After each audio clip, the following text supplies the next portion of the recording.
Hi, I'm Shawna Coronado from ShawnaCoronado.com, and today we're going to talk about how to brighten up a dark corner. Shade, we all have it. What do we do with it? This is a solution. So this is the Fun and Games line Red Rover Heuchera from Proven Winners. I adore the color. It's one color on the back side, a different color on the front side, all red and exciting. It'll be beautiful in the fall, and all season long it offers a little bit of color in an area that's mostly green. So this is the secret. Get these Heucheras, so bold and beautiful. Okay, here's how we're going to plant.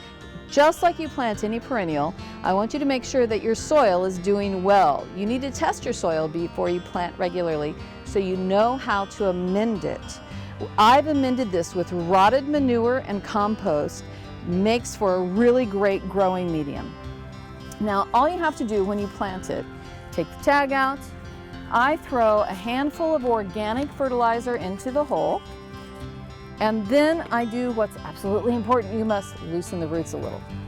Loosen the roots, give it a good massage, and then tuck it right into its spot and put all the soil back. Now, I like to plant in threes, much like you hang a picture in your home. What I found is odd numbers make for a more attractive garden space. So in most of my garden, it's 3, 5, 7. That's the number that I plant together. So this one, here we go, we're gonna massage the root again, would be 3. Now behind me is 1. This is a really spectacular Japanese grass. It's a forest grass. I love it. And it is going to be the backdrop once it gets mature for this bold color in front of it. I think it's really going to make a pretty statement.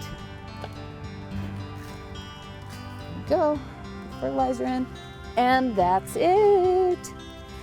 Wasn't that easy? Super easy. You can bring a lot of color to your garden really quickly by bringing in some fun foliage.